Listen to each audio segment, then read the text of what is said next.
عورت کے لیے کسی بھی قسم کا زیور پہننا جائز ہے، سونا ہو، چاندی ہو، تانبا ہو، پیتل ہو، کانسا ہو، یا کچھ بھی پلیٹینم ہو، وائٹ گولڈ ہو، گرین گولڈ ہو، کچھ بھی ہو، اس کے لیے کوئی مسئلہ نہیں ہے۔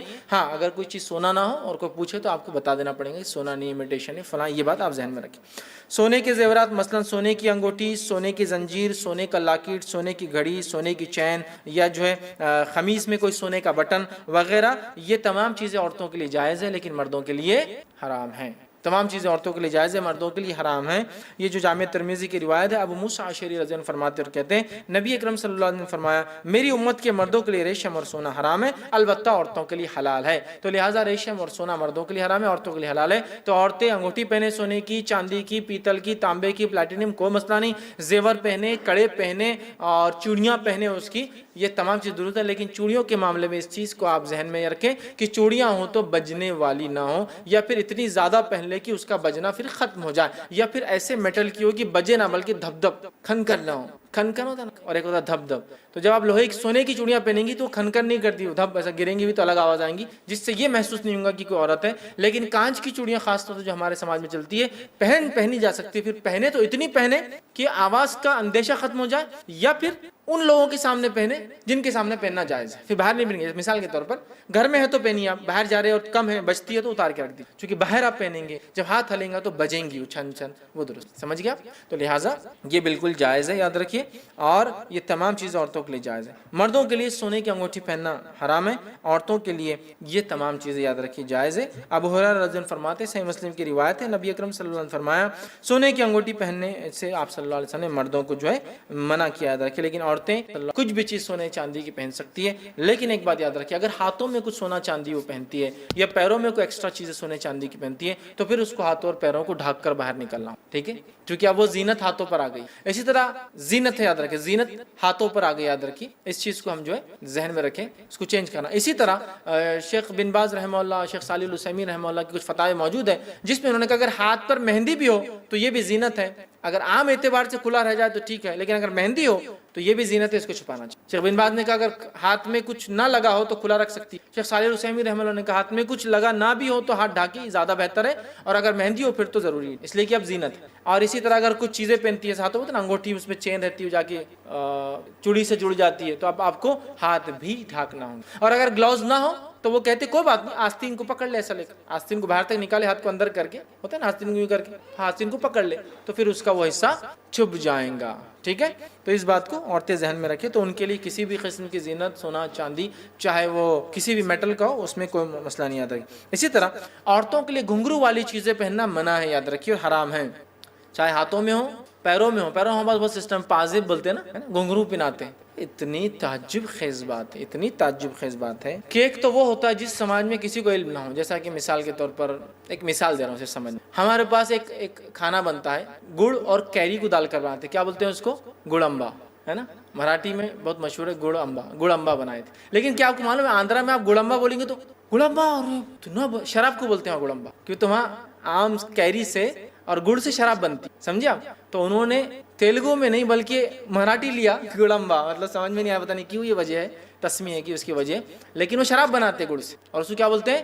گڑمبا۔ تو اگر آپ آندھرا میں بولیں گڑمبا تو دیکھو یہ تو ایک ہوتا ہے معلوم نہ ہونے کے بنیاد پر کہ بھائی ایک تہذیب میں ایک معنی ہے۔ ہمارے کلچر اور تہذیب میں انڈیا میں گھنگرو کون سی عورتیں باندھتی؟ گھنگرو کون سی عورتیں باندھتی؟ چلیے ایک تو میں ایسا گڑمبا کی مثال دیا، ہم کو نہیں معلوم کہ آندھرا میں گڑمبا بولے تو شراب ہے، لیکن ہمارے پاس گڑمبا بولے تو بہت لذیذ کھانا ہے جو عام آنے سے پہلے کیریوں کا بنایا جاتا ہے، اور بہت لوگ شوق سے کھاتے ہیں، اس میں گڑ سے اور کیری سے بنتا ہے اور میٹھا ہے وہ قسم۔ تو یہ تو معلوم نہ ہونے کی وجہ سے ہمیں سب، لیکن میرا یہ سوال ہے ہمارے تہذیب میں گھنگرو کون سی عورتیں باندھتی؟ مشہور ہے نا، ناچنے والیاں، بری عورتیں۔ پھر میرے بھائیوں اتنی عقل تو انسان کو، اپنی بچیوں کو آپ گھنگرو پہناتے پیروں میں اور ہاتھوں میں تفصیلات نہیں بھیجا، ایک تو معلوم ہے گھنگرو پہنانا منع ہے، حرام ہے۔ ابو داؤد کی روایت سنی الفاظ، ماں عائشہ رضی اللہ عنہا فرماتی ہے کہ میرے پاس ایک لڑکی آئی جس کی آواز دینے والی جو ہے گھنگرو پاؤں میں پہنی ہوئی تھی، آواز دینے والی، اس کے پیر میں کچھ گھنگرو تھے جو آواز دے رہے تھے، بج رہے تھے، مطلب اگر گھنگرو میں آواز نہ ہو تو ٹھیک ہے پہننا، آواز ہوں گی تو نہیں پہن سکتے، پہننے والے تھے۔ حضرت عائشہ نے اس کی والدہ سے کہا اس کے گھنگرو کاٹے بغیر اسے میرے پاس آئندہ تم لے کے نہیں آنا، اگر یہ بچتے ویسے لائیں گے تو میرے پاس نہیں آنا لے کر اس بچی کو. تو وہ فرماتی ہے اور کہتی ہے نہیں لانا، اس لیے کہ اللہ کے رسول صلی اللہ علیہ وسلم کو میں نے فرماتے ہوئے سنا جس گھر میں گھنٹی ہو اس گھر میں فرشتے داخل، اور گھنگرو بھی گھنٹی کی ایک قسم ہے. یہ ان لوگوں کے لیے بھی وعید ہے جو اپنے گھروں میں فیشن کے لیے گھنٹیاں لگاتے ہیں. گھنٹی نہیں لگا سکتے آپ، ڈور بیل لگائیے الگ بات ہے، بجانے گھنٹی نہیں، گھنٹی سے منع کیا. ٹھیک ہے، گھنٹیاں ہوتی ہیں نا، لگا نہیں سکتے. اسی طرح جو ہے جب عورت پاؤں میں گھنگرو پہنتی ہے تو رحمت کے فرشتے اس سے الگ ہو جائے. آئیے سنیے حدیث، نسائی کی روایت ہے، جو سالم رضی اللہ عنہ فرماتے اور کہتے ہیں کہ انہوں نے اپنے والد سے روایت کرا کہ نبی اکرم صلی اللہ علیہ وسلم نے فرمایا فرشتے ان لوگوں کے ساتھ نہیں رہتے جن کے ساتھ گھنگرو ہوتے. تو جو عورت گھنگرو پہنتی ہے اس کا بھی فرشتے اس کے ساتھ ہی نہیں ہوتے جو گھنگرو پہنتے ہے نا. ہمارے بچیاں پیدا ہوئی چھٹے دن چھٹی منا رہے، گھنگرو پیر میں گھنگرو. کیا تعلیم دے رہے آپ، مجھے سمجھ میں نہیں آ رہا. کیا ایکسپیکٹیشن رکھ رہے بچی سے، کیا بنانا چاہ رہے کچھ سمجھ میں نہیں آ رہا مجھے. استقبال ویلکم تو وہ ہو جو شرعی ہو کہ بچہ آگے چل کے یہ بنے وہ بنے، اور آپ شروعاتی اس کی اللہ سے محروم فرشتوں سے دوری لعنت والے عمل سے شروع کر رہے ہیں. ماں عائشہ نے پسند نہیں کیا تمہاری بچی کو لانا نہیں میرے گھر اگر تم گھنگرو پہنانا نہ چھوڑوں گی اس کو. یہ کہا لانا مت اس کو میرے پاس. ہاں، اپنی بچیوں کو ہم گھنگرو پہنا رہے ہیں، ان کے پیروں میں ان کے ہاتھوں میں بالکل ایک دم دھڑلے سے. سسٹم، ٹریڈیشنز، کلچر، ہاں سماج، سب سماج وماج سب چھوڑ دیجئے. اصل سماج، اصل چیز، اصل کلچر ہمارا وہ جو اسلام ہے. یہ نہیں ہے تو پھر کچھ بھی نہیں چلیں گے ادھر. ٹھیک ہے. سونے اور چاندی کے برتنوں میں کھانا پینا مرد اور عورتوں دونوں کے لیے حرام ہے، اس لیے کہ زیورات کے لیے درست ہے لیکن کھانے پینے میں نہیں ہے. ٹھیک ہے، میں اس لیے وضاحت کر رہا ہوں کہ بھائی جب میں نے یہ بول دیا تو آپ سمجھیں گے جب عورت پہن سکتی ہے تو کھا بھی سکتی ہے، تو دونوں کے لیے منع ہے. اسی طرح جو ہے چوڑی وغیرہ اگر پہنتے ہیں تو اس کی تفصیلات میں نے رکھ دی. بغیر بجنے والی پہنی یا میٹل کی پہنی، یا پھر اگر بجتی ہے کانچ وغیرہ تو فل پہنی، یا پھر بجتی ہے تو جو شوہر کے علاوہ محرمات کے سامنے تو پہن سکتی، بجنے والے بھی بعد میں آپ کو اتار کے جانا پڑے گا. اسی طرح جو ہے کنگن پہننا جائز ہے. ابو داؤد کی روایت ہے نبی اکرم صلی اللہ علیہ وسلم کے پاس ایک عورت آئی، اس کی بیٹی کے ہاتھ میں کنگن تھے دونوں، تو لہٰذا پتہ چلا کنگن پہننا درست ہے. کان میں بالی پہننا بھی عورت کے لیے درست ہے، اس لیے کہ نبی اکرم صلی اللہ علیہ وسلم کی روایت حدیث ہے، اور حدیث میں الفاظ یہ ہے کہ اللہ کے رسول صلی اللہ علیہ وسلم نے عورتوں کو واضح و نصیحت کی. عید کے خطبے کے بعد عورتوں کو واضح و نصیحت کرنے کے بعد عورتوں نے کیا کیا؟ اپنے زیورات اتار کے صدقے میں دی. حدیث صدقے میں دی. حضرت بلال جمع کیے تو اس میں بالی کا لفظ ہے. عورتوں نے اپنی بالیاں، اپنی انگوٹھیاں اور زیورات کو اللہ کی راہ میں صدقے میں جھولی کے اندر ڈال دیا، کپڑے کے اندر. تو پتہ چلا بالی بھی پہن سکتے. اس لیے کہ بہت سارے لوگ سوال کرتے ہیں نت بھی عورت پہن سکتی، اس کا بھی بہرحال جواز ہے. یہ خوبصورتی کی علامت ہے، پھر اگر وہ پہنتی ہے تو چہرہ ظاہر سی بات ہے یہ خوبصورتی میں آ گیا. ٹھیک ہے، تو لہٰذا کان میں بالی پہن سکتی ہے، ناک میں نت پہن سکتی ہے، آنکھ میں انگوٹھیاں پہن سکتی ہے، چوڑی پہن سکتی ہے، کڑا پہن سکتی ہے، یا سر میں کچھ ہوتا ہے نا ایسا لمبا کر کے یہاں لا کے ڈیزائن ہوتا ہے کچھ خوبصورتی کے لیے پہنتی ہے، وہ بہرحال انشاءاللہ پہن سکتی ہے. ٹھیک ہے، کچھ ایسی چیز ہوتی ہے جو نت سے لے کر یہاں تک چینج جاتی ہے، بہرحال وہ پہننا چاہتے پہن سکتی ہے. رسک اس کا اپنا ہے. بچہ پکڑے کھینچ دینا ممی بول کے تو کیا ہوں گا، وہ اس کا مسئلہ ہے. میں اس کے بارے میں رسک کیا ہے وہ نہیں کر رہا، لیکن پہننا جواز کیا ہے. چونکہ بہت ساری عورتیں ہوتی کان میں مسئلہ ہے، بچوں نے کھینچ لی بالی، دس از سم تھنگ ڈفرنٹ، لیکن پہننا کوئی مسئلہ نہیں ہے. کوئی کہ عورت کا فتنہ، تو عورت فتنہ نہیں، عورت کے ذریعے جو اگر وہ برائی میں چلی جائے تو کیا کیا نقصانات ہو سکتے ہیں. تو پتہ ہی چلا ہر اچھی چیز کو اگر الٹ کر دیا جائے، استعمال صحیح نہ ہو تو فتنہ بن جاتی ہے، بہت نقصان کا باعث بن جاتی ہے. تو مال بھی یاد رکھیے اللہ رب العزت کی ایک نعمت ہے جس کو شریعت یہ حکم دیتی ہے کہ حلال ڈھنگ سے اس کو کماؤ، اس کو روزی اور جو روٹی اور کیا کیا بولتے لوگ اپنے زبان میں مال سمجھ لیجیے. اردو کے اندر مال، دولت، ٹھیک ہے، اس کو اس طرح سے بھی الفاظ استعمال کیے جاتے ہیں. ٹھیک، تو بہرحال تو یہ ایک نعمت ہے اللہ رب العزت کی، یاد رکھ. شریعت ہم کو حکم دیتی ہے اس کو حلال ڈھنگ سے کمایا جائے، صحیح طریقوں سے اس کو کمایا جائے. اور پھر یہ بھی گائیڈ لائنز دیتی ہے کہ اگر اس کو کمایا جاتا ہے اور اس کا صحیح استعمال نہیں ہوتا ہے تو پھر یہ کمانے والے کے لیے بھی اور سماج کے لیے فتنہ بن جاتا ہے. تو لہٰذا مال کے فتنے سے مراد مال فتنہ نہیں ہے، مالدار لوگ فتنہ نہیں ہے، بلکہ اس کا اگر استعمال صحیح ہوگا تو یہ اللہ کی نعمت ہے. استعمال صحیح ہوگا تو اس کو شکر گزاری میں اللہ کاؤنٹ کرے گا، اس کا اجر لکھ دیا جائے گا. اور اگر مال انسان نے کمایا اور کمانے میں لحاظ نہ رکھا تو مال بن گیا فتنہ. کمایا صحیح ڈھنگ سے، خرچ میں لحاظ نہیں رکھا، کہیں بھی خرچ کیا، حرام حلال تمیز نہیں کیا، خرچ کرنا فتنہ ہوا. کمایا لیکن اس پہ جو زکوٰۃ واجب تھی نہیں دیا تو خرچ نہ کرنا بڑا فتنہ اس کے لیے. کمایا لیکن جن کی ضرورتیں یا جن کی ذمہ داری آپ پہ دی ہے، والدین، بچے، ان پہ خرچ نہیں کیا، بن گیا فتنہ. کمایا لیکن کنجوسی کی، جہاں حق تھا ان کو بھی نہیں دیا، بن گیا فتنہ. تو لہٰذا مال اللہ رب العزت کی ایک نعمت ہے، لیکن یہ فتنہ تب بن جاتا ہے جب اس کو شرعی طور سے کمایا نہیں جاتا ہے اور شرعی طور سے خرچ نہیں کیا جاتا ہے. دونوں ہی شکلوں میں پھر یہ فتنہ بن جاتا ہے. یاد رکھیے یہ فتنہ شخصیت کے لیے بنتا ہے، یہ فتنہ سماج کے لیے بنتا ہے. یاد رکھیے، اور پورے کے پورے سماج جو اکثر آج کے دور میں کرپشن کی طرف جا رہے ہیں، برائی کی طرف جا رہے ہیں، خرابی کی طرف جا رہے ہیں، اس کی صرف اور صرف ایک واحد سب سے بڑی وجہ مال ہے. یاد رکھیے، آپ کہیں نہیں پائیں گے کہ غریب ملک نے فلاں تماشا کر دیا، پورے ملک میں جو فساد، مطلب پورے زمین پہ فساد مچا دیا. لیکن مالدار ممالک کے فساد دیکھیے، مال کے ذریعے فساد کر رہے ہیں، ٹیکنالوجی کے ذریعے، چونکہ مال کے ذریعے بنائی جا رہی ہے اس سے فساد کرے، اور کیا کچھ نہیں ہو رہا ہے. تو لہٰذا مال اپنی ذات سے فتنہ نہیں، یاد رکھیں اس کو کمانا بلکہ ہر فرد پر لازم اور ضروری، یاد رکھیں انشاءاللہ بعد میں عنوان آئیں گا ہم بے روزگار کیوں، محنت مشقت کی اہمیت، تو اس میں ساری تفصیلات انشاءاللہ آئیں گی۔ تو بہرحال تو مال یاد رکھیے اپنی ذات سے فتنہ نہیں، اس کو حلال ڈھنگ سے کمایا جائے، حلال طریقے سے خرچ کیا جائے، نعمت، عظیم نعمت، اس کے ذریعے وہ بڑے کام کر سکتے ہیں جس کا ہم تصور بھی نہیں کر سکتے۔ آئیے نبی اکرم صلی اللہ علیہ وسلم حدیث میں کیا فرماتے ہیں، دو لوگوں کے جیسا ہونے کی خواہش کے علاوہ کسی اور کے جیسا ہونے کی خواہش نہ کرو۔ ہم خواہش کرتے نا کاش میں ایسا ہوتا، کاش میں ویسا ہوتا، ہے نا؟ تو دو لوگوں کے جیسا کاش کہہ سکتے ہیں، ایسا اگر میں ہوتا تو فلاں ہوتا۔ وہ کون دو لوگ ہیں؟ پہلا فرمایا ایک شخص جس کو اللہ نے مال دے رکھا ہو اور وہ اللہ کی رات میں دن اور رات خرچ کرتا ہے، تو اس شخص کو دیکھ کر آپ ایسا سوچ سکتے کاش میں ایسا ہوتا تو میں بھی ایسا کرتا۔ ظاہر سے تو کوئی برائی کے لیے تو نہیں کہا جا سکتا کاش میں ایسا ہوتا اور ایسا کرتا۔ اور دوسرا فرمایا اللہ نے کسی کو علم دیا ہے دین کا اور اس کے مطابق عمل کرتا ہے، تو اس کو دیکھ کر بھی آپ کہہ سکتے کاش مجھے بھی ایسا علم ہوتا نا تو میں بھی ایسا عمل کرتا۔ تو دو لوگوں کے جیسا ہونے کی خواہش ہم کر سکتے۔ ظاہر سی بات ہے مال فتنہ نہیں ہے، اس کے ذریعے فتنے ہوتے ہیں، لیکن تو مالدار انسان جو اللہ تعالیٰ میں خرچ کرتا ہے اس کے جیسا ہونے کی خواہش کر سکتے ہیں، آپ کو مسئلہ نہیں۔ نبی اکرم صلی اللہ علیہ وسلم کے پاس ننھے انس لائے گئے، جب لایا گیا تو نبی اکرم صلی اللہ علیہ وسلم کو دعا دی، اور دعا دینے کے اندر یہ دعا بھی شامل تھی اللہ انس کو خوب مال دے۔ تو مال اپنی ذات سے فتنہ نہیں، اگر ہوتا تو نبی اپنے منہ سے کبھی دعا نہیں دیتے اس کو، ٹھیک ہے؟ تو لہٰذا مال کا استعمال اگر صحیح ہو تو الحمدللہ نعمت، کمایا صحیح ڈھنگ سے گیا، خرچ صحیح جگہ کیا گیا، نعمت ہوا۔ کمایا غلط ڈھنگ سے کیا گیا یا کمایا صحیح جگہ سے کیا گیا، غلط ڈھنگ سے خرچ کیا تو بھی زحمت ہوا۔ کمایا غلط ڈھنگ سے کیا گیا، کمائی غلط ڈھنگ سے کی گئی اور خرچ بھی غلط کیا گیا، زحمت پر زحمت، برائی پر اور برائی، یاد رکھیں، ٹھیک ہے؟ تو لہٰذا اس کو سمجھنا ضروری ہے، اس لیے کہ ٹاپک کی طرف جائیں گے تو لوگ سمجھیں گے مال فتنہ ہے تو اب کمانا نہیں، جو کچھ کمایا وہ بھی خرچ کر دینا، نہیں وہ سینس میں نہیں، یاد رکھیے اس چیز کو سمجھنے کی ضرورت ہے، یاد رکھیے، ٹھیک ہے؟ اسی طرح یاد رکھیے دنیا کے اندر ہم دیکھتے ہیں جتنے بھی جرم ہوتے ہیں آج، جتنے بھی فتنے اور فساد ہو رہے، تقریباً کہیں نہ کہیں سب کا بیس مال ہے۔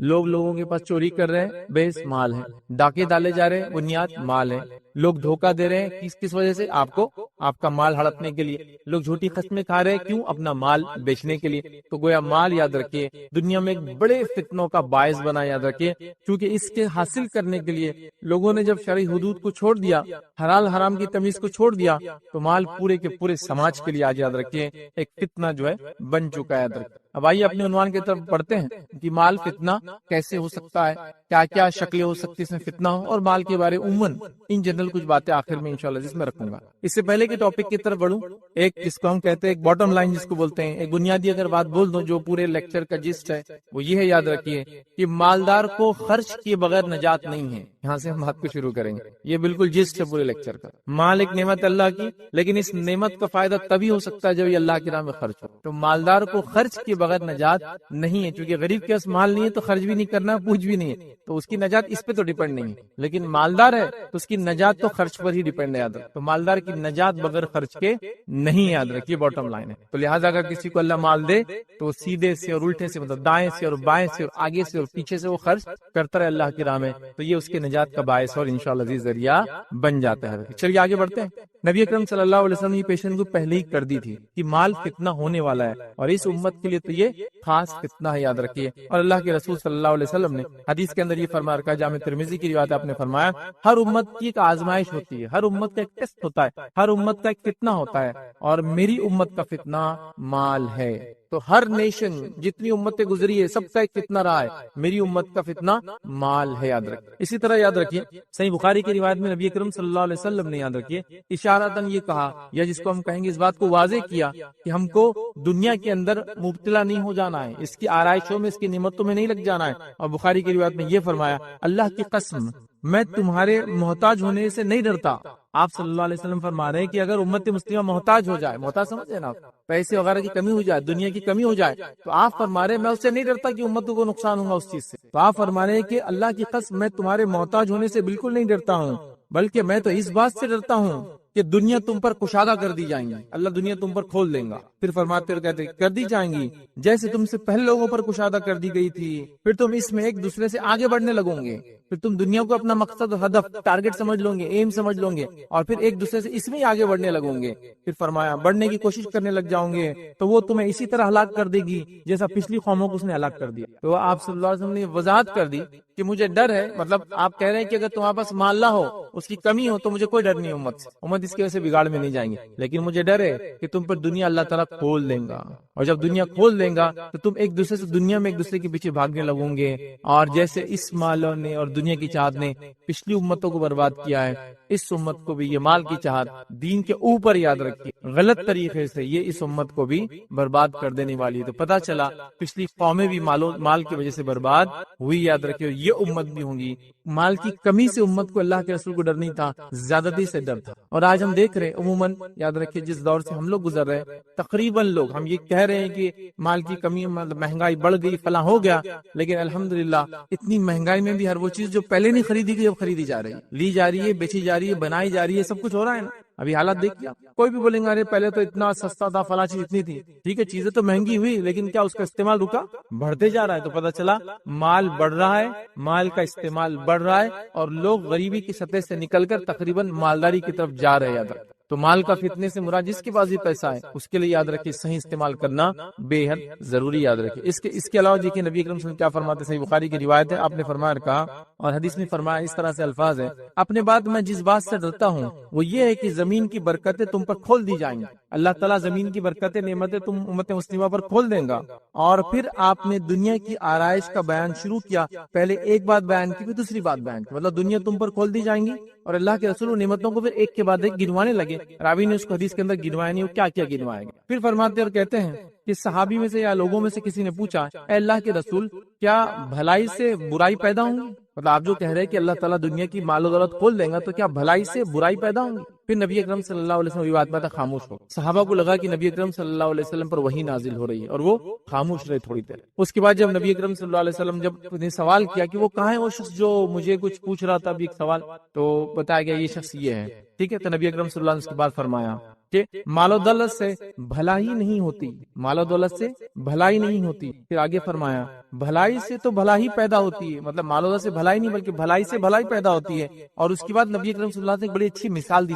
آپ نے مثال کا مفہوم یہ, جو بہت لمبی مثال ہے حدیث کے اندر, مثال کا مفہوم یہ کہ آپ صلی اللہ علیہ وسلم نے فرمایا جب بارش ہوتی ہے تو گھاس اگ جاتی ہے, جب گھاس اگ جاتی ہے تو جانور جاتا اتنا کھا لیتا ہے کہ بیمار ہو جاتا اور اپنے آپ کو ہلاک کر لیتا. لیکن وہ جانور جب بارش ہوتی ہے اور گھاس اگ جاتی ہے, تھوڑا کھاتا ہے, پھر دھوپ میں جا کے کھڑا ہوتا ہے, پھر اس کو ہضم کرتا ہے, پھر پیشاب پیخانے کے ذریعے نکال دیتا ہے, پھر آتا ہے, پھر کھاتا ہے, وہ بیمار نہیں ہوتا اس سے. تو مال کی مثال ایسی آپ نے فرمائی, مطلب خیر سے خیر نہیں آتا ہے, مطلب یہ کہ گھاس اگ گئی ہے, مال و دولت عام ہو جائیں گی, جو اس کو استعمال کریں گا اور جس کو کہیں گے غلط استعمال کریں گا, تو جیسا جانور کو زیادہ گھاس ہلاک کر دیتی ہے, زیادہ مال ایک انسان کو بھی ہلاک کر دیں گا. اور جیسے ایک جانور کم کھا کر, پھر دھوپ لے کر, کھانا ہضم کر کے, پیشاب پیخانہ کر کے اس کو ختم کرتا ہے, پھر تھوڑا کھاتا ہے, اگر ایسا ایک انسان کرے گا تو وہ نجات پالے گا, وہ فائدے میں رہیں گا, یاد رکھیے, باقی لوگ فائدے میں نہیں رہیں گے. اور پھر نبی اکرم صلی اللہ علیہ وسلم نے اس حدیث کے اندر یہ بھی بیان کیا کہ وہ یتیموں پر خرچ کرے,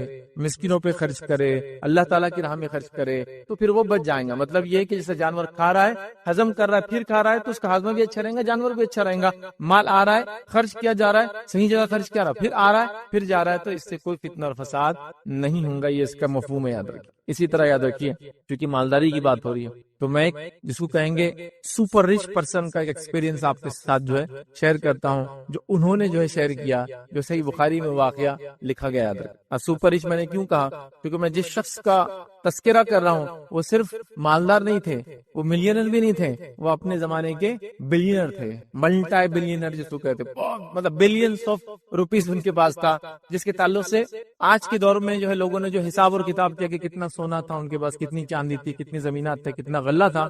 تو آج کے دور میں ایسٹیمیٹڈ ان کی جو مالداری تھی وہ تھی 600 to 750 بلین ڈالرز, مطلب جس کو کہیں گے 0.6 to 0.75 ٹریلین ڈالرز. بہت پیسہ ہوتا ہے. یہ تو افریقہ کے کئی ممالک کے کئی ملا بھی دے تو اس کی اکنامی اتنی بڑی نہیں ہوتی. تو یہ ایک واحد شخص کے بعد اتنا مالدار تھے, یا اتنے وہ مالدار تھے. ان کا ایکسپیرینس شیئر کرا جو انہوں نے ہی شیئر کیا ہے, اور ان کا نام ہے عبد الرحمن ابن عوف رضی اللہ عنہ. یہ بہت مالدار صحابی تھے. یاد رکھیں, مطلب صحابہ مالدار بہت تھے, یاد رکھیے, غریب بھی تھے, لیکن مالدار صحابی کی بھی فہرست بنائی جا سکتی, جس میں عثمان ابن عفان, عبد الرحمن ابن عوف رضی اللہ عنہ, یہ سر فہرست, اس کو کہیں گے ٹاپ موسٹ لیول کے صحابہ جو مالداری میں. تو یہ ایک مرتبہ بیٹھے تھے, اور روایت میں آتا ہے کہ ابراہیم بن عبد الرحمن کہتے ہیں, یہ ان کے بیٹے, اور کہتے ہیں کہ عبد الرحمن ابن عوف رضی اللہ عنہ کہ سامنے ایک روز جو ہے کھانا لگایا گیا, آپ کو کھانا دیا گیا, تو کہنے لگے کھانا کھاتے کھاتے, مصعب بن عمیر جنگ جو احد میں شہید ہو گئے وہ مجھ سے زیادہ بہتر. کھانے کے وقت ہے, کھانا کھا رہے ہیں, کھانا دیا گیا, کہہ رہے مصعب بن عمیر مجھ سے زیادہ جو ہے آپ فرما رہے جو ہے جنگ جو احد میں شامل ہوئے اور شہید کر دیے گئے, وہ مجھ سے بہتر تھے اپنے اسلام کے اعتبار سے, اپنے ایمان کے, مجھ سے بہتر تھے. پھر فرماتے اور کہتے ہیں لیکن جب ان کا انتقال ہوا تو ان کو ایک چادر نصیب. روایت میں آتا ہے کہ ایک ٹکڑا تھا کپڑے کا, سر پہ ڈالتے تو پیر کھلے رہ جاتے تھے, پیر کی طرف کھینچ دیتے سر کھل جاتا. تو اللہ کے رسول سے پوچھا کہ آپ صلی اللہ علیہ وسلم سے کہ آپ کیسے دفن کرے, تو کہا کہ سر ڈھک دو اور پیروں پہ گھاس رکھ دو. تو سر ڈھک دیا گا, پیر پہ گھاس ڈال دی. اور یہ بھی بہت مالدار انسان تھے, یاد رکھیے واقعے کا وقت نہیں, بہت مالدار. یہ کہہ رہے کہ مجھ سے بہتر تھے, اور جب یہ شہید ہوئے تو ان کو پورا کفن بھی چادر نہیں ملی. پھر کہتے آگے بڑھ کر کہ حمزہ بھی اسی طرح شہید ہوئے اور حمزہ کو بھی مکمل کفن نہیں ملا, یاد رکھ. پھر اس کے بعد آپ کہنے لگے کہ نام لے کر کہا کہ وہ شہید ہوئے اور وہ بھی مجھ سے بہتر تھے, ان کو بھی کفن میں صرف ایک چادر, مطلب 3 چادر ہونا چاہیے, 3 کپڑا, تو ایک ہی چادر میسر ہوئی. میں ڈرتا ہوں کہیں ایسا نہ ہو کہ عیش و آرام کا سامان ہمیں دنیا ہی میں دے دیا جائے.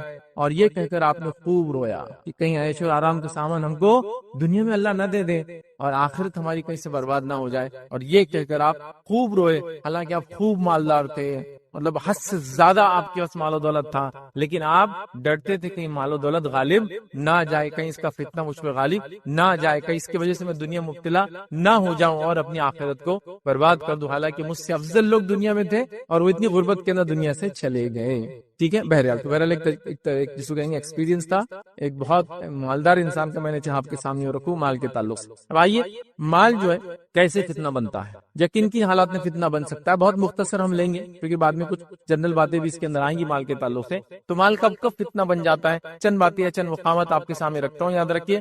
سب سے پہلے مال فتنہ کب بنتا ہے اور کن لوگوں کے لیے بنتا ہے, جب مال کی محبت اللہ اور اس کے رسول کی محبت سے ایکسیڈ کر جاتی ہے, مال فتنہ بن جاتا ہے. مال کی محبت دلوں میں اتنی زیادہ آ جاتی ہے کہ پہلے مال کا خیال آتا ہے, پھر دین و ایمان کا خیال آتا ہے. جیسا مثال کے طور پر میں نے یہ پروڈکٹ بنا دیا, اب پبلک میں بیچنا ہے, ارے بھائی پروڈکٹ لیکن حلال نہیں ہے, ارے بعد میں سوچیں گے نا, پہلے بیچو. تو آپ نے اللہ اور اس کے رسول کی تعلیمات بعد میں, پہلے مال پیسہ آنے دو, پہلے بعد میں ساری چیزیں دیکھیں گے کیا ہوتا ہے, کس کو نقصان ہوتا ہے, کون مرتا ہے, کون جیتا ہے, پہلے پیسہ آنا چاہیے. تو جس نے پیسے کو اپنا معبود بنا لیا, عام زبان میں کہوں گا, پیسے کو کتاب و سنت پہ مقدم رکھا, مطلب قرآن و حدیث پہ مقدم رکھا, اللہ اور اس کے رسول سے زیادہ محبت اس سے کی کہ اس کے مطابق ساری چیزیں ہوں گی, جو یہ جس کے ذریعے آئیں گا اس کے ذریعے ہم کام کریں گے, یہ جس سے دور ہو رہا ہم بھی وہ کام کو چھوڑ دیں گے, پیسہ جو بولیں گا وہ کریں گے, پیسہ جہاں سے آئیں گا وہیں کریں گے. تو یاد رکھیے یہ سب سے پہلا یا سب سے پہلی وجہ ہے جس کی وجہ سے مال فتنہ بن جاتا ہے, جب اللہ اور اس کے رسول کی محبت سے زیادہ مال کی محبت دلوں میں ہو جاتی ہے. اور یہ میں افسوس کے ساتھ کہہ رہا ہوں, ہم لوگوں کے دلوں میں یاد رکھیے آج مال کی محبت سب سے افضل محبت ہے. ارے بھائی فلاں چیز آپ کر رہے ہو لیکن وہ زمین صحیح نہیں ہے, وہ فلاں کا حق تھا, وہ یہ کی گئی نہیں, وہ سب جانے دو, اس سے فلاں ہو رہا ہے نا تو مجھے کرنا ہے. ارے آپ جو وہاں سے وہ کر رہے ہیں لیکن وہ آپ کا حق نہیں, آپ کیسے لے رہے, بس پیسہ آ رہا ہے نا تو مجھے کوئی لینا دینا نہیں, اسے بہنوں کا حق جا رہا ہے یا میری پھوپھیوں کا اب تک حق نہیں ملا وراثت, مجھے کوئی پرواہ نہیں, وہ دولت میرے پاس آنا چاہیے, تو بس یہ میرے لیے کافی ہے, باقی سب دیکھا جائیں. سمجھے آپ؟ تو یہاں اللہ اور اس کے رسول کی تعلیمات سے زیادہ آپ کس کو ترجیح دے رہے ہیں, مال کو دے رہے ہیں. تو یہ مال پھر ہو گیا سب سے پہلی وجہ, یہ فتنہ بن گیا ہمارے لیے. تو مال فتنہ نہیں ہے, لیکن وہ لوگ جو مال کو اللہ اور اس کے رسول سے زیادہ چاہتے ہیں. اب میں یہ نہیں کہوں گا کوئی منہ سے اس کو کوئی مسلمان بولے گا کہ میں نعوذ باللہ اللہ اور اس کے رسول سے زیادہ مال کو چاہتا ہوں, لیکن پریکٹیکلی اپنے عمل سے انسان شو کرتا ہے کہ میں زیادہ چاہتا ہوں. آپ سمجھ, مطلب آدمی بولتا نہیں. اس کی مثال میں دے سکتا ہوں, آپ نے کسی کو ادھار دیا, آپ مانگنے گئے اور اس کو دینا نہیں ہے, لیکن وہ بولنا بھی نہیں چاہتا, تو کیا بولتا آپ سب کو بتائیں, ارے انشاءاللہ دے دوں گا نا, کہاں جا رہے وقت کر, لیکن سالوں سال صرف یہی بول رہا ہے, اس کو دینا نہیں ہے, لیکن یہاں مجھ سے بولتا ہے کہ میں نہیں دینا چاہتا ہوں. ارے بھائی کیسا نہیں دیں گے آپ کا پیسہ, اتنا حق حلال کا آپ نے کمایا, دینا ہی ہے. پتا چلا 50 لوگ آ کے اس سے مانگتے اور 50 کو یہی بولتا ہے, تو دینا نہیں ہے, تو یہاں بولتا نہیں ہے. تو کوئی مسلمان نہیں کہیں گا میرے دل میں اللہ اور اس کے رسول سے نعوذ باللہ زیادہ محبت, مال کی محبت ہے, لیکن پریکٹیکلی عمل سے پتا چلتا ہے اتنی زیادہ گھر کر گئی ہے کہ زکات نکالنے کو مشکل نظر آ رہا ہے. زکات تو مال کا سب سے پہلا حق, یاد رکھیے, واجب اور فرض, یہ مالی عبادت ہے, یاد رکھیے. صدقات اس کے بعد نفلی عبادت ہے, یاد رکھیے, لیکن وہ بھی نکالنا مشکل جا رہا ہے, یاد رکھیے. اس کو بھی ہیلے اور بہانے تلاش کیے جا رہے, یاد رکھیے. اور عجیب و غریب چیزیں بہرحال ہو رہی ہے. تو یہ مال ایسے شخص کے لیے پھر فتنہ بن جاتا ہے, یاد رکھیے. اور اللہ رب العزت نے جو میں نے شروعات میں آیت تلاوت کی یہی فرمایا کہ تمہاری اولاد اور تمہارا مال تمہارے لیے آزمائش ہے, ایک ٹیسٹ ہے, ایک فتنہ ہے. تو اللہ اس کے رسول سے زیادہ مال کی محبت دلوں میں آج کل ہمارے ہو گئی, یاد رکھیں. آئیے صحیح مسلم کی روایت ہے, نبی اکرم صلی اللہ علیہ وسلم فرماتے ہوئے کہتے ہیں اگر ابن آدم کے لیے سونے کی ایک وادی دے دی جائے, اس میں اللہ کے رسول مال کی محبت بتا رہے ہیں کیسی ہوتی ہے, وہ کیسا گھر کر لیتی ہے اور کتنی عجیب ہوتی ہے. اگر ابن آدم کے لیے سونے کی ایک وادی ہو تب بھی وہ دوسری وادی کی خواہش کریں گا, وہ دوسری ہونا چاہیے. پھر فرماتے ہیں اور اس کا منہ مٹی بھریں گی اور اللہ تعالیٰ رجوع کرنے والوں ہی پر رجوع فرماتا ہے. تو یہاں آپ نے فرمایا کہ جب ابن آدم کو ایک وادی مل جائیں گی سونے کی تو وہ خواہش کرے گا کاش کی دوسری وادی ہو جائے. اور یہ آدمی فیل کر سکتا ہے میں نے فلاں ٹارگٹ سیٹ کیا تو اپنے لائف میں اتنا اچیو کروں گا, وہ ہو گیا تو اب اس سے ڈبل کر لیتا ہوں, وہ ڈبل ہو گیا اس کو ڈبل کرتے چلے جاتا ہوں, ہے نا. تو فلاں چیز فلاں, یہ خواہش کبھی ہوتی نہیں. اللہ کے صرف ہمارے قبر کی مٹی جو منہ میں جائیں گی نا بس تبھی اس کی خواہشات ختم ہوئی. تو پتہ چلا مال کی خواہش ہماری فطرت میں ہے اور وہ بہت شدید ہو جاتی ہے. تو لہٰذا کس کا کام ہے اس کو کنٹرول کرنا؟ میرا اور آپ کا کام ہے کہ اس کو ہم کنٹرول کرے, نفس کو دبائے, مال کے پیچھے پڑھ کر اللہ اور رسول کی تعلیمات کو ہم کہیں چھوڑ تو نہیں, یہ دیکھنا ضروری ہے. دوسری روایت صحیح مسلم کی یہ بھی یاد رکھیے, اس میں اللہ کے رسول صلی اللہ علیہ وسلم فرماتے ہوئے کہتے ہیں بوڑھے آدمی کا دل دو چیزوں کی محبت پر جوان ہی رہتا ہے ہمیشہ. بوڑھے آدمی کا دل بھی دو چیزوں کی محبت میں ہمیشہ جوان رہتا ہے. کیا فرماتے ہو؟ دو چیزیں کون کون سی آپ فرماتے ہیں؟ زندگی کی چاہت اور مال کی چاہت. یہ دونوں چیزوں پہ وہ جوان ہو جاتا ہے. مطلب ایک آدمی بوڑھا ہو جائے تب بھی دو چیزوں کی اس کی خواہش ہمیشہ جوان رہتی ہے. ایک کی مال کماتا جاؤں اور میری جوانی واپس آ جائے, عمر پیچھے چل جائے یا عمر رک جائے. یہ دو خواہشیں اس کے اندر تب بھی رہتی ہے.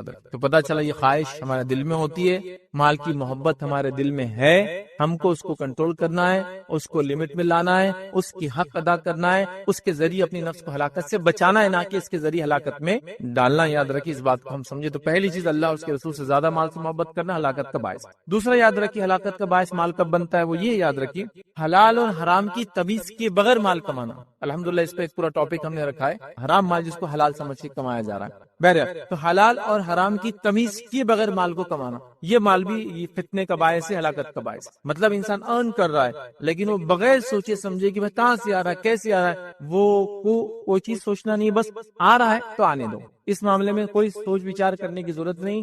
جیسا بھی آ رہا ہے, چوری کے ذریعے آ رہا ہے, لوٹ کھسوٹ کے ذریعے آ رہا ہے, ڈاکہ ڈالنے کے ذریعے آ رہا ہے, رشوت خوری کے ذریعے آ رہا ہے, غلط مال بیچ کر آ رہا ہے, دھوکہ دے کر آ رہا ہے, جھوٹ بول کر آ رہا ہے, اللہ کی جھوٹی قسم کھا کر آ رہا ہے, بس پیسہ آ رہا ہے نا تو پھر اس کو آنے دو. بغیر حلال اور حرام کی تمیز کیے کہ مال کو حاصل کرنا یہ فتنہ ہے, یہ میرے اور آپ کے لیے ہلاکت کا باعث ہے. اور اکثر ہمارے یاد رکھیے محنتیں ہو رہی ہے لیکن رانگ ڈائریکشن میں. میں آپ کو اگر سوال کروں کہ ایک دروازہ جس پہ پل لکھا ہوا ہے کھینچو اور اس کو پوری رات بھی پش کریں گے تو اس سے کچھ فائدہ ہوگا نہیں ہونے والا ہے. یہ بات کو سمجھنا ضروری یاد رکھیے کہ حرام حرام ہے, محنت کرنے سے حرام حلال نہیں ہو جاتا. کئی لوگوں کو یہ ہوتا ہے بولا تھا یہ حرام ہے تو کیا بولتا ہے محنت کر رہے ہیں اس کے لیے. تو شراب بنانے والا بھی دن رات محنت کر رہا ہے, پسینہ بہا رہا ہے, کیا کچھ نہیں کر رہا, تو کیا وہ محنت جائز ہوئی؟ اس نے غلط جگہ محنت کی, اس لیے وہ محنت کا اس کو فائدہ نہیں ملے گا بلکہ وہ محنت اس کو نقصان کا دنیا اور آخرت میں نقصان کا باعث بنے گی. تو لہٰذا حلال اور حرام کی تمیز ہم بھی سیکھیں, حلال حرام کی تمیز اپنے بچوں کو سکھائیں. حلال حرام کی تمیز ہر کسی کو ہونا چاہیے یاد رکھے, تاکہ حرام کے لقمے سے ہم بچے. حرام کا لقمہ یا حرام کمائی بہت نقصان کرتی ہے یاد رکھے. ایک تو فتنہ تو بن جاتی ہے اور اتنا نقصان کرتی ہے کہ اللہ رب العزت ہماری دعاؤں کو بھی قبول نہیں کرتا ہے. صحیح مسلم کی روایت ہے, نبی اکرم صلی اللہ علیہ وسلم فرماتے ایک شخص ہے اور وہ گم گیا, کچھ نہیں اس کے پاس, مطلب آدمی کی حالت کیا ہوگی, اور اس کے سر کے بالوں میں اور داڑھی میں سب دھول بھر گئی. پاکستان میں دھول بہت اڑتی ہے, دھول بھر گئی, پراگندہ اس کے سر کے بال اور داڑھی کے بال ہے, اور وہ اپنے دونوں ہاتھ کو اٹھا کر یا رب دعا کرتا ہے, اے میرے رب, اے میرے, مطلب مدد کی گہار لگاتا ہے کہ میری مدد. اللہ کے رسول فرماتے ہیں کہ اللہ تعالیٰ فرماتا ہے میں اس کی مدد کیسے کروں, میں اس کی مدد کیسے کروں, اس کا کھانا حرام, اس کا پینا حرام, اس کا پہننا حرام, کیونکہ کمایا حرام تو پھر کھایا بھی حرام اور پیا بھی حرام اور پہنا بھی حرام, تو میں کیسے اس کی دعائیں قبول کروں؟ تو دعائیں قبول نہیں ہوتی یاد رکھیں حرام کمائی کی. ٹھیک ہے, خیر حرام کمائی کے نقصانات کیا تو ٹاپک نہیں ہے, لیکن یہ نقصان ہوتا ہے. تو ہم مال کے فتنے میں جب مبتلا ہوتے ہیں, جب حلال اور حرام کی تمیز ہم چھوڑ دیتے, یاد رکھیے صحیح بخاری کی روایت ہے, نبی اکرم صلی اللہ علیہ وسلم فرمایا لوگوں پر ایک وقت آئیں گا کہ آدمی پرواہ نہیں کرے گا کہ اس نے کس طریقے سے مال حاصل کیا ہے, حلال طریقے سے یا حرام طریقے سے. ایک زمانہ آئیں گا, اللہ کے رسول صلی اللہ علیہ وسلم پریڈکٹ کر چکے تھے کہ آدمی کیسے کمائیں گا, وہ اس کی تمیز نہیں کرے گا, چاہے حلال سے آؤ حرام سے آؤ, اصل چیز ہوں گی مال آتا رہے. پیسہ ڈراپ ان ہوتا رہے، اکاؤنٹ فل ہوتا رہے، بس یہ اصل ہے۔ اور یہی مال کی ہوڑ نے آج اکثر لوگوں کو انسانیت کے قتل کرنے پر، ان کو برباد کرنے پہ آمادہ کیا۔ کتنی ایسے ذرائع جو حرام ہیں لیکن وہ مسلمانوں میں اس کو بیچا جا رہا ہے، اس کو بنایا جا رہا ہے، اس کو کھایا جا رہا ہے، اس کو پیا جا رہا ہے، اور کرنے والے کو نصیحت کر دو کہتا نہیں بھائی پیسے آ رہا نا جب تک تو چیزیں چلنے دو، بعد میں دیکھا جائے گا۔ یا پھر ایک غلط سوچ، وہ سوچ کا ازالہ بھی کرتا ہوں، یہ ہے کہ اگر میری انکم حرام ہے اور میں اس کو زیادہ سے زیادہ اللہ کے راہ میں خرچ کروں تو وہ کمپنسیٹ ہو جائیں گی، تو اللہ تعالیٰ یاد رکھیے حرام کو پسند ہی نہیں کرتا، حرام صدقہ بھی قبول نہیں کرتا۔ لہٰذا کچھ لوگوں کی تھاٹ ہوتی ہے نا تو رشوت لے لوں گا تو ادھر صدقہ بھی کر دوں گا۔ رشوت لینا ہی حرام ہے، صدقہ بعد میں دیکھا جائے گا چونکہ وہ قبول ہی نہیں ہوتا، چونکہ وہ حرام طریقے سے کیا گیا۔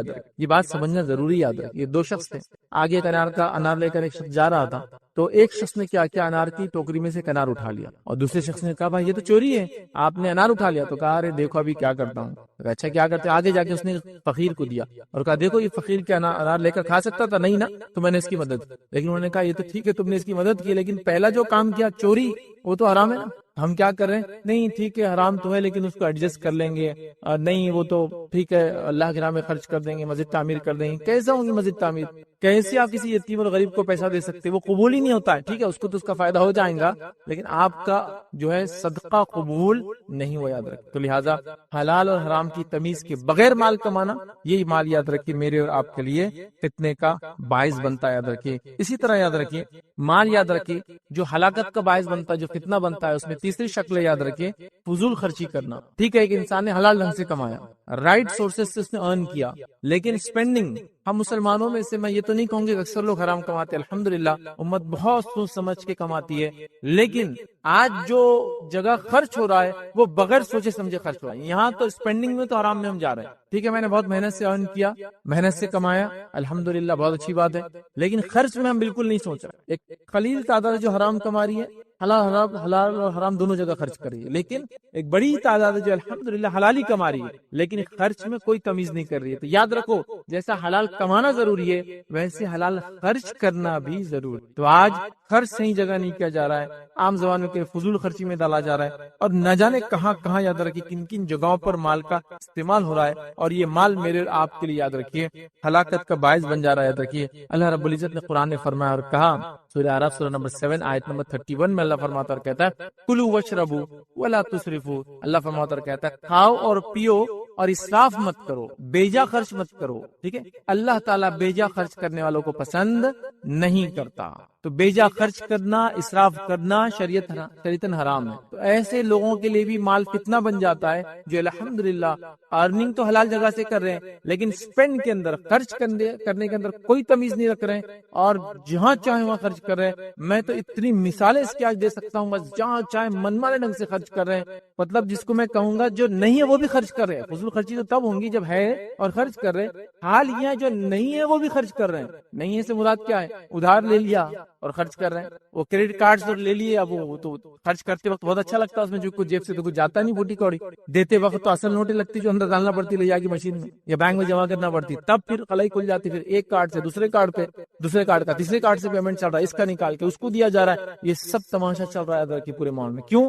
فضول خرچی، اسراف، غلط جگہ خرچ کرنا، حرام چیزوں پہ خرچ کرنا، کبھی کبھار حلال چیزوں پہ خرچ کرنا، لیکن اتنا انلمیٹڈ خرچ کرنا وہ بھی مسئلہ ہو جاتا ہے ادر۔ اور فضول خرچی میں ہم میں سے کوئی بھی آج بچا نہیں ادر، اتنا زیادہ ہو گیا، اتنا زیادہ ادر، جہاں خرچ کرنا ہے وہ محتاج تو بھی انتظار ہی کر رہے ہیں کہ بھائی کچھ ہو جائے تو ہمارا بھی بیڑا پار ہو جائے، اللہ نے جو مالداروں کے دولت میں ہمارا بھی حق رکھا ہے تو کچھ اس میں سے مل جائے۔ اور ہم لوگوں کا حال یاد رکھیے کہ اسراف کر کر کے، پیسہ خرچ کر کر کے پریشان ہے، اور اس میں دوڑ بھی لگی ہے، سب کی دوڑ ہے نا، کیونکہ آپ نے خرچ کیا تو میں پیچھے کیسے رہ سکتا ہوں، میں بھی تو اتنا ہی کرتا ہوں جتنا آپ کماتے ہیں، اور پھر میں بھی وہ کرنے کے چکر میں لگاؤں۔ لیکن میں نے یہ نہیں دیکھا کہ فلاں آدمی نمازی ہے، نمازوں میں اتنا آگے ہے، صدقہ کرتا ہے، صدقات میں اتنے آگے، تو میں بھی اس سے آگے جاؤں۔ وہاں میرا کوئی کمپٹیشن نہیں، میں اس سے کمپیٹ بھی نہیں کرنا چاہتا ہوں، اور وہ میرے ایریا سے باہر ہے۔ میرا کمپٹیشن ان سے جس نے گاڑی پہ دوسری گاڑی تو میں بھی ایک گاڑی لوں اور دوسری کی تیاری، گھر پہ دوسرا گھر بنایا تو میں بھی دوسرا گھر بناؤں گا، مالے پہ دوسرا مالا چڑھایا تو میں بھی ایک مالا چلاؤں گا۔ یہ میرا کمپٹیشن ہے، اور اس میں پھر کوئی حلال حرام کی تمیز نہیں ہے، پیسہ کہاں سے آ رہا اس کی تمیز نہیں ہے، اگر صحیح جگہ سے آ رہا تو کہاں خرچ ہو رہا اس کی تمیز نہیں ہے، اور عجیب و غریب یاد رکھے دنیا میں لوگوں کا حال ہے۔ میں گزارش یہ کر سکتا ہوں، دیکھیے ایک تو وہ ہے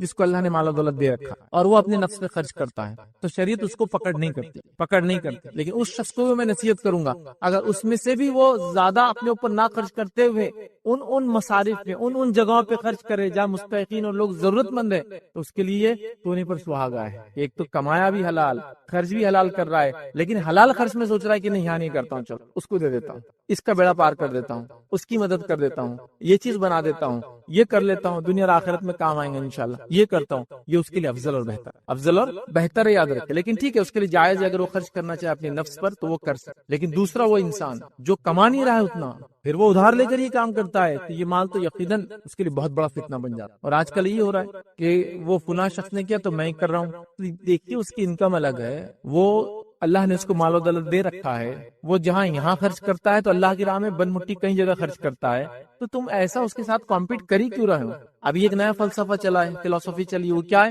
کہ اللہ تعالیٰ نے اگر سب کو برابر بنا دیا ہوتا تو کتنا اچھا ہوتا تھا نا، تو یہ مسئلے ہی نہیں ہوتے تھے، غربت اور مالداری اور فلاں۔ تو آئیے میں چھوٹی سی بات آپ کو بتاتا ہوں کہ اللہ تعالیٰ اگر سب کو برابر بنا دیتا، کچھ لوگ کبھی کبھار تو نعوذ باللہ کوستے بھی تقدیر کو، کیا اللہ تعالیٰ نے ایسا کیا؟ تو اگر سب کو برابر بنا دیتا کیا دنیا میں حال ہوتا؟ اس کے لیے میں ایک چھوٹی سی مثال دوں گا۔ بہت پہلے جب میں چھوٹا تھا تو ایک کارٹون میں نے دیکھا تھا، اس کارٹون کی مثال دیتا ہوں، اس میں ایک اچھا واقعہ بتایا تھا۔ اس میں ایک جن رہتا، کارٹون ہے میرا، جن رہتا اور جن کے ساتھ اس کا ایک دوست رہتا طوطا۔ اب ہوتا یہ کہ وہ جن اور طوطا اچھے دوست رہتے تھے۔ ایک بار طوطا بولتا تیری جو طاقت ہے اتنی زیادہ ہے، اگر میرے پاس ہوتی نا تو میں تو فلاں فلاں فلاں فلاں کر دیتا ہوں۔ جن احساس کمتری میں آ جاتا ہے اور اپنی طاقتیں تھوڑی ایک دن کے لیے طوطے کو دے دیتا ہے، جاؤ جو کرنا ہے کرو۔ اب طوطے میاں نکلتے ہیں اور بس جادو کی چھڑی، لوگ آتے پیسہ چاہیے پیسہ چاہیے، اتنا پیسہ کیوں بولتے شہر میں پیسہ برس جائے، تو ہیرے برس رہے، موتی برس رہے، پیسے برس رہے، لوگ اس کو لوٹ رہے۔ اب یہ ہو گیا تھوڑے دن، ایک دو گھنٹے بعد ایک آدمی آتا بیمار رہتا ہے، بھائی میرے گھر میں بیمار ہے، کوئی اس کو اٹھا کے لے کے چلو۔ تو دوسرا بولتا میں بھی تو تیرے اتنا مالدار ہوں، ہر آدمی ایسا پیسے ہاتھ میں سونا چاندی ہیرے لے کے گھوم رہا ہے ایک کپڑا خریدنے، لیکن وہ بڑا 2 لاؤ ایسے بھر کر، کیونکہ کیا ہو گیا، پیسہ ڈی ویلیو ہو گیا، پیسے کے عام ہونے سے اس کی ویلیو ختم ہو جاتی، معلوم اس کا ٹیسٹ ختم ہو جاتا ہے، اس سے دنیا چل ہی نہیں سکتی ہے۔ یہ سسٹم دنیا کا چلیں گا نہیں جب تک مالدار اور غریبی والا سسٹم نہیں چلے گا۔ یہ اللہ نے اپنے حکمت سے بنایا ہے، غریب کو غریب اس کے گناہوں کی وجہ سے نہیں بنایا، اور مالدار کو مالدار اس کے نیکی کی وجہ سے نہیں بنایا، دونوں کو ایک دوسرے کے ٹیسٹ بنایا۔ مالدار سے غریبوں کو ٹیسٹ کر رہا ہے، غریبوں سے مالدار کو ٹیسٹ کر رہا ہے، یہ اس کی ٹیسٹنگ ہے۔ یہ سب مالدار ہو گئے تو پھر اس کے بعد پورے شہر کے لوگ جمع ہوتے، طوطے کو اتنا مارتے اور اس کو بولتے واپس جس کے پاس صلاحیت تھی جن کی اس کو دے دو، اور جن پھر اس کو واپس کی صلاحیت مل جاتی۔ تو گویا ایسا ہو ہی نہیں سکتا ہے دنیا میں۔ تو اب اصل چیز تو یاد رکھیے، خرچ ریکویسٹ کروں گا خرچ کو صحیح جگہ اللہ نے دیا بھی ہے تو احتیاط کر کے اپنے لمٹ میں رہ کر آس پاس کے حالات کو دیکھتے ہوئے زیادہ سے زیادہ اس پہ خرچ کرے۔ لیکن جائز ہے، میں سے انکار نہیں کروں کہ آپ مالدار ہیں تو آپ کے لیے خرچ کرنا جائز، لیکن فضول خرچی سے بچنا بے حد ضروری۔ اب فضول خرچی کی بات ہے تو یہاں یہ بات ہی بتا دو، فضول خرچی کا پیمانہ سب کے لیے برابر نہیں ہوتا۔ اگر آپ پوچھیں گے فیض بھائی 100 روپے خرچ کرنا فضول خرچی ہے کہ ہوٹل میں جا کے، تو کسی کے لیے ہاں بھی ہو سکتا ہے اور کسی کے لیے میں نہ بھی جواب دے سکتا، کیونکہ فضول خرچی کا پیمانہ اس کے انکم پر اور اس کی حیثیت پر ڈیپینڈ ہے۔ جیسے مثال کے طور پر ایک مالدار انسان 5 اسٹار ہوٹل میں جائے 10,000 کا کھانا کھائے، کبھی کبھار اس کے لیے فضول خرچی نہیں ہو سکتی، سمپل نہیں ہو سکتی۔ لیکن وہیں میں پوری زندگی لگا دوں، اس کی ٹوپی اس کے سر پہ ڈالوں اور فلاں کروں اور پھر جا کے وہاں کھاؤں، یہ فضول خرچی میں آ گیا۔ تو آپ کہاں اس نے بھی 10,000 خرچ کیا، میں نے بھی 10,000 خرچ کیا، میرے 10,000 خرچ کرنے کو فضول خرچی میں کاؤنٹ کر رہے آپ، اس کے 10,000 کو جائز بول رہے۔ اللہ نے اس کو جو مال و دولت دی تھی وہ اس کے اعتبار سے خرچ کر رہا ہے۔ جیسا صحابہ میں ایسے صحابہ بھی تھے جن کی محلات تھے، ایسے صحابہ بھی تھے جن کی جھوپڑیاں بھی تھی، نہ انہوں نے ان کو تانا مارا نہ انہوں نے ان کو کچھ بولا، دونوں خوشی خوشی رہ رہے تھے۔ سمجھ رہے ہیں بات کو؟ تو لہٰذا جس کے پاس جو انکم ہے اس کی ویسے ایکسپینس رہیں گا، وہ مسئلہ نہیں ہے۔ فضول خرچی یاد رکھیے اس کا پیمانہ ہر کسی سے بدلیں گا، تو آپ سمجھ لیجیے آپ کے لیے کیا فضول خرچی ہو سکتی ہے۔ جیسا سب کچھ لگا کے میں فلاں چیز لینا چاہتا ہوں، ایک گاڑی سب کچھ زندگی کا لگا دیا، اس کی کیا ضرورت ہے وہ بھی کسی اور کو بتانے کی؟ بڑا عجیب معاملہ۔ تو فضول خرچی میں ہم لوگ بہت ایک دوسرے سے کمپیٹ کر رہے ہیں۔ میں گزارش کروں گا آپ نیکی میں کمپیٹ کریں، صحیح جگہ خرچ کرنے میں کمپیٹ کریں۔ اور یہاں کوئی دوسرے کو کمپیٹ کرنا بھی نہیں چاہتا۔ ایسا فار ایگزامپل میں آ گیا ایک مالدار حلقے میں رہتا ہوں، سمجھو ایلیٹ کلاس میں ہوں، بہت مالدار لوگ شہر کے رہتے ہیں، تو حالت یاد رکھیے کہ مالدار ہو کے بھی ہم سب غریب ہیں، مطلب اس حلقے کے اندر بھی، کیونکہ ہر کسی کی نظر دوسرے کے اوپر ہے خالی۔ مالداری اصل کیا ہوتی ہے معلوم آپ کو؟ یہ بات بھی بتا دوں، مالداری نفس کی مالداری ہوتی ہے۔ آپ نے کہا الغنا غنا نفس، دل سے مالدار ہونا چاہیے آدمی، پیسے سے نہیں ہوتا آدمی مالدار، کو بھی دل سے ہوتا ہے۔ تو یہاں مالدار تو ہوں، آپ کسی کے پاس میں نے دیکھ لیا کہ کل تک یہ کچن تھا، آج یہ کچن ہے، وہ کچن سے اندازہ ہوگا گاڑی کون سی اس کے پاس، اب میں لگ گیا یہ گاڑی حاصل کرنے کے لیے، لیکن میں نے کبھی اس کی مسجدوں کی تعمیر، مدارس پہ خرچ، یتیموں کو دینا، مسکینوں کی مدد کرنا, مسافروں کے لیے فلاح کرنا, بیماروں کے لیے, وہ نہیں دیکھا. اب میں لگ گیا اس کے پیچھے دوڑ میں کہ مجھے بھی ایسا کچن ہاتھ میں چاہیے جو یہ برانڈ کا ہو, اس کی ضرورت نہیں تھی. اور پھر اب میں کیا کر رہا ہوں, فضول خرچی کی طرف جا رہا. تو الحمدللہ امت مسلمہ میں اکثر لوگ حلال کماتے ہیں, لیکن فضول خرچی کا پیمانہ بہت ہو چکا ہے. یاد رکھیے اس کے کئی, جس کو کہتے ہیں مظہر, جس کو بولتے ہیں جہاں ہم دیکھ سکتے ہیں. یاد رکھیے میں مثالیں دے سکتا ہوں. ہمارے لباس, ہمارے گاڑی, ہماری شادی بیاہ, ہمارے خام و خواہ کے آؤٹنگز کے خرچ اس لمٹ میں اور اس حد پہ ہو گئی جس کی کوئی امتحان نہیں. اننیسری چیزوں کو بس مہینے, 2 مہینے, 4 مہینے, سال بھر میں بدلنا گیجٹس کو, اس لیے کہ بھائی نیا گیجٹ آ گیا تو پھر کیسا ہوں گا. پرانا تو پرانا ہی ہو نا, اتنا پرانا لوگ کیسے نام رکھیں گے بھائی اتنے بڑے سیٹ ابھی تک جو ہے 15 نمبر کا استعمال کرے, 16 نمبر کا آ گیا, 17 کی تیاریاں چالو ہے. ہاں ادھر 25 لانچ ہو گیا, ادھر 26 آنے والا ہے, تم ابھی بھی جو ہے 22 استعمال کر رہے, کیسا ہو سکتا ہے نا. ماڈل دیکھتے ہیں نا سر ایک دوسرے کو, اور میں تو اچیومنٹ کے لیے انتظار ہی کر رہا ہے کہ میرا اسٹیٹس کب جائے گا کہ میں یہ نمبر سال کے حساب سے ہینڈ سیٹس لوں گا. یہ سب ہو رہا ہے. یاد رکھ, فضول خرچی یاد رکھ, اس کی سب پیمانے ہیں, اس کے لیے ساری پلاننگ ہے, اس کے لیے ساری کوششیں. یاد رکھ, اور یہاں ہم کر رہے, پھر اس نے گھر بنایا تو مجھے گھر بنانا ہے. فضول خرچی سے بچیے. یاد رکھیے بڑی اہم چیزیں یاد رکھیے. اللہ تعالیٰ نے کہا کھاؤ پیو اور اسراف مت کرو. اسی طرح یاد رکھیے دوسری جگہ جو ہے اللہ رب العزت قرآن فرماتا کہتا ہے, اور رشتہ داروں اور مسکینوں اور مسافروں کو ان کا حق دو, اور مال کو بیجا خرچ نہ کرو, بے شک بیجا خرچ کرنے والے شیطان کے بھائی ہے. اور اللہ رب العزت فرماتا ہے اور شیطان اپنے رب کا ناشکرا ہے, تو لہٰذا بیجا خرچ کرنے سے ہم کو منع کیا گیا. اسی طرح اللہ کے رسول صلی اللہ علیہ وسلم فرماتے کہتے ہیں, ایک شخص رسول اکرم صلی اللہ علیہ وسلم کی خدمت میں حاضر ہوا اور اس نے عرض کیا کہ میں فقیر ہوں, میرے واسطے کچھ بھی مال وغیرہ موجود نہیں ہے, اور ایک یتیم بچے کی جو ہے میرے اوپر کفالت ہے. تو آپ صلی اللہ علیہ وسلم فرمایا کہ پھر کفالت ہے, اس کے پاس اگر یتیم میں کچھ پیسہ ہے تو اتنا لے لے جتنے کی تجھے ضرورت ہے. یاد رکھیے, اور اس سے زیادہ نہ لینا, ٹھیک ہے, کیونکہ وہ فضول خرچی میں آ جائیں گے. مطلب جو حد ہے اتنی تم لے لو, اس سے زیادہ نہیں لینا ورنہ وہ فضول خرچی میں آئیں گے. آئیے آگے بڑھتے ہیں. تو فضول خرچی سے ہم نے دیکھا یہ بھی ایک وجہ مال فتنہ بن جاتا ہے. چوتھی چیز یاد رکھیے, مال خرچ نہ کرنا اور کنجوسی کرنا, یہ بھی مال کا فتنہ. آپ کے مال و دولت ہے, ایک ہے فضول خرچ, اسپینڈ ٹرپ, وہ برباد کر رہا ہے, مال جلا رہا ہے, یا دوسرا ہے خرچی نہیں کر رہا ہے. اور بخیلی کے اندر خاص طور سے زکات کا نہ دینا, اور بخیلی کے اندر خاص طور سے اللہ نے جن کے حق رکھے وہ نہیں رکھنا, یہ بخیلی ہے. ایک انسان اگر اپنے مال کی زکات نکالتا ہے اور اللہ نے جن کے حق رکھا ہے دیتا ہے تو اس کو آپ کنجوس نہیں بول سکتے.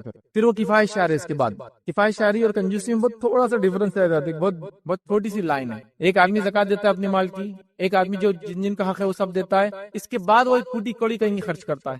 مطلب بیوی بچوں کا حق کھلا رہا ہے, پلا رہا ہے, اچھا رکھ رہا ہے, اللہ نے جو حق رکھا زکات دے رہا ہے, ضرورت پڑی امت کو جب پال خرچ کر رہا ہے, لیکن سادہ سیدھا لباس ہے, سادہ سیدھا آج بھی گھر ہے اس کا, کوئی مطلب ایسا گھر نہیں کہ لوگ کہے کہ یہ وہ مالدار شخص ہے, سادی سیدھی گاڑیوں میں رہ رہا ہے, تو آپ اس کو کنجوس نہیں بول سکتے. بہت سے لوگ بولتے ہیں ارے اتنا مال ہے, اس نے جلائیں گا بھی نہ پورا تو 7 پیڑھیوں تک چلیں گا, لیکن دیکھو گاڑی نہیں میرے پاس رہتا نا تو میں بتاتا پھر کائے میں گھومتا اور کیا کرتا. یہ کنجوس نہیں ہے, یہ آدمی کنجوس نہیں. کنجوس کون ہے؟ جو اللہ کا حق بھی نہ دے. کنجوس کون ہے؟ جو اللہ نے جن کا حق رکھا ہے ان کو نہ دے. ماں باپ پہ خرچ نہیں کر رہا ہے, زکات نہیں دے رہا ہے, بیوی بچوں پہ خرچ نہیں کر رہا, ترس رہے لوگ جن کو ضرورت ہے ان کو بھی نہیں دیتا ہے, یہ ہوئی کنجوس. ورنہ ہمارے پاس کیا ہوتا ہے, ایک آدمی کے پاس 10 چیزیں 11ویں نہیں لیا, رہے کیا کنجوس ہے, تو ٹھیک ہے وہ احتیاط کر رہا ہے, کفایت شعری کر رہا ہے, اس میں مسئلہ نہیں آتا. ٹھیک ہے, تو مال نہ خرچ کرنا اور کنجوسی کرنا یاد رکھیے. آئیے اللہ رب العزت قرآن میں کیا فرماتا, سورہ آل عمران سورہ نمبر 3 آیت نمبر 180 میں اللہ فرماتا اور کہتا ہے, جنہیں اللہ تعالیٰ نے اپنے فضل سے کچھ عطا کیا ہے اس میں وہ اپنی کنجوسی کو اپنے لیے بہتر نہ سمجھے. اللہ تعالیٰ نے اپنے فضل میں سے, مال و دولت میں سے جب لوگوں کو دے رکھا ہے تو اللہ تعالیٰ فرما رہا ہے عطا کیا ہے, وہ اپنی کنجوسی کو اپنے لیے بہتر نہ سمجھے. مطلب کنجوسی کرنے کو اپنے لیے بہتر نہ سمجھے, بلکہ وہ ان کے لیے بدترین ہے, وہ ان کے لیے بری چیز یاد رکھے. ان قریب روز قیامت یہ اپنے کنجوسی کی وجہ سے توق ڈالے جائیں گے. مطلب اس کنجوسی کی وجہ سے جو مال انہوں نے بچایا اس کا توق ان کے گلے میں ڈالا جائے گا. آسمان اور زمین کی وراثت اللہ کی ہے, اور جو کچھ تم کر رہے ہو اللہ تعالیٰ اس سے باخبر ہے. تو اللہ تعالیٰ فرما رہا ہے کنجوسی نہ کرے, ورنہ اگر وہ کنجوسی کریں گے جن کا حق نہیں دیں گے, اللہ تعالیٰ اس مال کو گلے میں لٹکائیں گا. قرآن کی آیتوں میں یہ کہ جو سونا اور چاندی جمع کرتے ہیں اور اس کو اللہ کے راہ میں خرچ نہیں کرتے, جہاں خرچ کرنا زکات نہیں دیتے, یہ سونے چاندی پگھلا کر ان کے پیشانیوں پر, ان کے پہلوؤں پر اور ان کے سائڈ سے, مطلب اس کو نیچے پیچھے ہر طرف ان کو سونے اور چاندی ڈالی جائیں گی. خاص طور سے وہ لوگ جو زکات نہیں دیتے, تو یہ سونے چاندی کے تعلق سے یاد ہے کہ جو مال و دولت کی زکات نہیں دیتے اور کنجوسی کرتے ہیں, ان کا تو بہت بدترین حال ہے. اور مال کی زکات نہ دینا کنجوسی کی وجہ سے, کسی بھی اور وجہ سے, یاد رکھیے مال کی محبت کی وجہ سے, یہ تو اتنے بڑے فتنے کا باعث ہے کہ باقی سارے لوگوں کو عذاب حساب و کتاب کے بعد ہونے والا ہے، لیکن جو زکات نہیں دیتا تھا اس کا حال یہ ہوگا جب حساب اور کتاب چلیں گا تو وہ 50,000 ایئرس تک اس کو عذاب دیا کنٹینیوس جاتا رہے گا، اور پھر اس کا حساب الگ ہونے والا۔ مطلب میں نے نماز نہیں پڑھی تھی، حساب و کتاب ہو رہا ہے، سزا مل رہی ہے۔ زکات نہیں دی تھی تو حساب و کتاب لوگوں کا چالو ہے، جب تک لوگوں کا حساب کتاب چالو ہے تب تک بھی سزا مل رہی ہے۔ آنکھ تپایا جا رہا ہے، سونے اور چاندی کو پگھلا کر چہروں پر اور جسم پہ ڈالا جا رہا ہے۔ وہ جانور جن کی زکات نہیں دی گئی انسان کو لٹا دیا جائے گا، جانور موٹے تازے ہو جائیں گے اور اس پر اتنے 50,000 سال تک دوڑتے رہیں گے، اس کے اوپر سے دوڑیں گے۔ اور جانور کا آپ اگر بکری کا کھر بھی آپ کے پیر پہ لگ جائے نا کبھی، اتنی عجیب تکلیف ہوتی ہے، حالانکہ اس کا وزن زیادہ نہیں ہوتا، لیکن چونکہ وہ ماس بڑھ جاتا ہے، اس کا ویٹ پورا اتنے کھروں پہ رہتا ہے، تو وہ اس سے رونتے ہوئے جائیں گے۔ تو زکات نہ دینے والا مال کی کنجوسی کی وجہ سے، یا جس کو ہم کہیں گے اس کا حق ادا نہ کرنے کی وجہ سے، اس کا تو حال یہ ہے کہ ابھی دوسروں کو تو سزا حساب و کتاب کے بعد ملیں گی، حساب و کتاب چل رہا ہے تو اس کو سزا ملنا چالو ہو جائیں گے۔ اسی طرح مال کے تعلق سے جس کی زکات نہیں دی جاتی ہے، ادر کی جو فتنہ بنے گا، اللہ کے رسول صلی اللہ علیہ وسلم فرماتے ہیں یہ جو مال ہے اس کے لیے ایک سانپ بن کر آئے گا، اور یہ گنجا سانپ ہوگا، مطلب سانپ کے زہر کی وجہ سے اس کے سر پہ کچھ روئیں ہوتے ہیں لیکن وہ بھی جھڑ جاتے ہیں، اس کے پوائزن کی وجہ سے سیلف باڈی کو بھی ڈسٹرکشن ہوتا ہے، اور وہ اس کے گلے میں ہوں گا اور وہ اس کو ہونٹوں پر ڈسیں گا اور کہے گا انا کنزک انا مالک، میں تیرا خزانہ ہوں، میں تیرا مال ہوں، اور ڈستا رہیں گا اندر۔ تو یہ عذابات یہیں سے شروع ہو جا رہے ہیں، آخرت میں حساب و کتاب سے پہلے بھی عذاب مل رہا ہے۔ تو مال کے معاملے میں کنجوسی نہیں کرنا چاہیے، خاص طور سے اللہ نے جن کا حق رکھا ہے۔ ایسے میں کئی لوگوں کو جانتا ہوں کنجوسی اتنی نفس پہ آ جاتی ہے اسی کوئی امتحان ہے، اور ایک عجیب و غریب کنجوسی رہتی ہے مالدار لوگوں کی۔ کبھی کبھار میں نے دیکھا اے سی لگا ہوا لیکن چالو نہیں کر سکتے، گاڑی ہے لیکن چلا نہیں سکتے، فون ہے لیکن مس کال دینا چاہیے، دیکھا آپ نے ایسے لوگ۔ تو یہ تو ایک عجیب نیکسٹ لیول کی کنجوسی ہے کہ اللہ نے سب کچھ دے رکھا لیکن اپنے نفس کو چھوڑ کے سب پہ خرچ کرنا ہے۔ پھر پتا چلا جناب ایسی کنجوسی کر کے چنے کھا کے زندگی گزار کر چلے گئے، بچوں نے ان کے مرتے 2 سال میں پوری وراثت کو ٹائٹا فش کر دیا۔ کیا فائدہ ہو اتنا کما کے؟ اپنے لیے استعمال کرتا مال، اپنے لیے فائدہ اٹھا لیتا، کنجوسی نہ کر کے جہاں جہاں خرچ کرنا دے دیتا، دے کے اپنے لیے تیاری کر لیتا، آخرت کی تیاری۔ دیکھیے مال کے ذریعے آخرت کی بہت آسانی سے انسان تیاری کر سکتا ہے، جو غریب کے لیے وہ کام کرنا مشکل، لیکن وہی مال جب ملتا ہے آدمی خرچ نہیں کرتا تو فتنہ ہی بن جاتا ہے، اتنی بڑا عذاب بھی ہو جاتا ہے۔ تو یہ بڑی اہم بات ہے۔ تو لہٰذا نفس کی کنجوسی سے ہم نے بچنا چاہیے، اور اللہ نے جو مال دیا اس کو صحیح جگہ خرچ کرنا چاہیے، فضول خرچ بھی ہونا چاہیے، صحیح جگہ ہونا چاہیے۔ سب سے پہلے اللہ کی راہ میں جس میں زکوٰۃ آتی جو فرض ہے، اس کے علاوہ صدقات اور خیرات، اس کے ساتھ ساتھ سب سے پہلے اگر انسانوں میں حق ہے تو والدین پر، اس کے بعد بیوی اور بچوں پر، اور اس کے بعد کے رشتہ دار، اور اس کے بعد کے رشتہ دار، جن جن کا حق یاد رکھیے سب کا دینا چاہیے۔ آئیے 5ویں جگہ یاد رکھیے جہاں جہاں مال فتنہ بن جاتا ہے ہمارے لیے، یاد رکھیے وہ ہے کثرت مال کی وجہ سے تکبر آ جانا، کثرت مال کی وجہ سے لوگوں کو حقیر سمجھنے لگ جانا۔ دیکھیں کسی کے پاس مال ہے وہ استعمال کرے کوئی برائی نہیں، لیکن وہ استعمال کرے اور دوسروں کو نیچا سمجھے، وہ بہت بڑا مسئلہ، تکبر آ جانا ہے۔ اور اکثر ہم دیکھتے ہیں مال انسانوں میں تکبر لاتا ہے، جس کی ایک جیتی جاگتی مثال قرآن میں موجود تھی۔ وہ کون سی ہے؟